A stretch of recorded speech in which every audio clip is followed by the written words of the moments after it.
అస్సలాము అలైకుం అందరికీ నమస్కారం. మీరు చూస్తున్న టీడీ న్యూస్ కేఎన్ఆర్.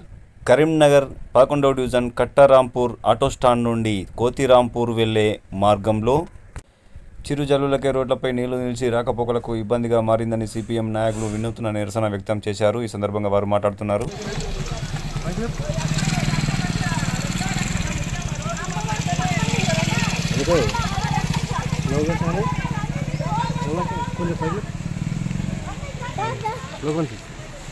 బాగు చేయాలి కరీంనగర్లోని రోడ్లను, చెరువులను తలపిస్తున్న రోడ్లను వెంటనే, చెరువులను తలపిస్తున్న రోడ్లను వెంటనే.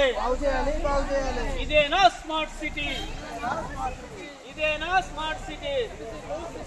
పోరాడదాం కరీంనగర్లోని రోడ్లను బాగు చేసేంత వరకు, పోరాడదాం రోడ్లను బాగు చేసేంత వరకు. చెరువులను తలపిస్తున్న రోడ్లను వెంటనే. రాజ్యం ఇదేమి రాజ్యం? ఇదేనా స్మార్ట్ సిటీ? ఇదేనా స్మార్ట్ సిటీ? ఇదేనా స్మార్ట్ సిటీ? బాగు చేయాలి కరీంనగర్లోని రోడ్లను, బాగు చేయాలి కరీంనగర్లోని రోడ్లను,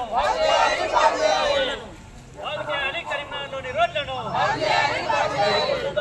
సిపిఎం బాగు చేయాలి కరీంనగర్లోని రోడ్లను.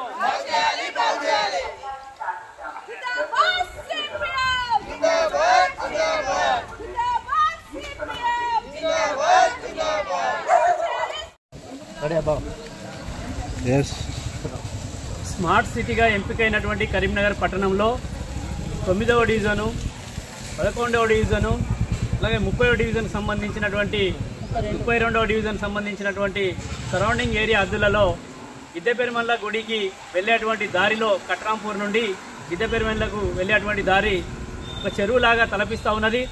దీన్ని నిరసిస్తూ సిపిఎం నగర కమిటీ ఆధ్వర్యంలో చెరువులో చేపలు పట్టిన రీతిగా వినూత్న కార్యక్రమం చేపట్టడం జరిగింది.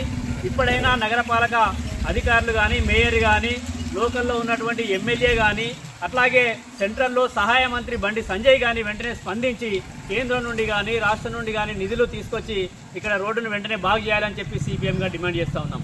గత ఇది సంవత్సరాల కొద్ది నుండి కూడా ఇక్కడ రాకపోకలకు తీవ్రమైనటువంటి ఇబ్బందులు పడుతూ ఉన్నారు. ఇక్కడ ఉన్నటువంటి ప్రజలు వెళ్ళడానికి కానీ, రావడానికి కానీ చిరుపాటి జల్లులు పడితేనే కూడా ఒక చెరువును తలపించే విధంగా ఉంది. కాబట్టి ఇక్కడ వెంటనే ఇక్కడ ఉన్నటువంటి రోడ్డును బాగు చేయాలని చెప్పి కూడా మేము కోరుతా ఉన్నాం. ఇక్కడ ఉన్నటువంటి ప్రజల ఓట్లతో గెలిచినటువంటి నాయకులు ఈ రోజు ఈ రోడ్డు గురించి ప్రశ్నించకపోవడం కానీ, ఈ రోడ్డును బాగు చేయకపోవడం కానీ ఇది హాస్యాస్పదంగా ఉంటుంది. కేంద్ర ప్రభుత్వం ఏమో మేము 100 కోట్లు పెడుతున్నాం సంవత్సరానికి స్మార్ట్ సిటీగా ఎంపికైనందుకని చెప్తా ఉన్నారు. రాష్ట్ర ప్రభుత్వం కూడా మేము 100 కోట్లు పెడుతున్నామని చెప్తున్నారు. ఈ 200 కోట్లు ఎవరి జేబులు నింపుతున్నాయని చెప్పి కూడా ఈ సందర్భంగా మేము ప్రశ్నిస్తా ఉన్నాం. అంటే కార్పొరేటర్లు కానీ, కాంట్రాక్టర్లు కానీ కుమ్మక్క అయిపోయి ప్రజలకు చెందవలసినటువంటి సౌకర్యాలను చెందకుండా వాళ్ళ జేబులు నింపుకుంటున్నారా అని చెప్పి కూడా మేము సూటిగా ప్రశ్నిస్తున్నాం. వెంటనే తక్షణమే ఇక్కడ ఉన్నటువంటి రోడ్డును మరమ్మతు చేయాలి, వెంటనే ఈ రోడ్డును బాగు చేయాలని చెప్పి కూడా మేము సిపిఎంగా డిమాండ్ చేస్తున్నాం.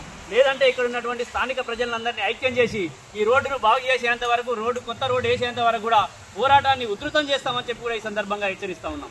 గుడికంద్ర సత్యం, సిపిఎం నగర కార్యదర్శి.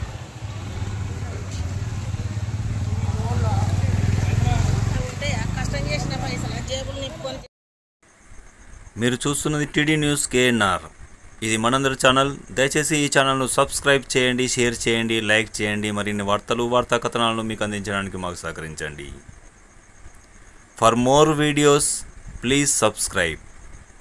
మీ సబ్స్క్రైబ్ వల్లనే ఈ ఛానల్ అభివృద్ధికి దోహదపడుతుంది. దయచేసి సబ్స్క్రైబ్ చేయండి, షేర్ చేయండి, లైక్ చేయండి. అస్సలాము అలైకుం, నమస్కారం, ధన్యవాదాలు.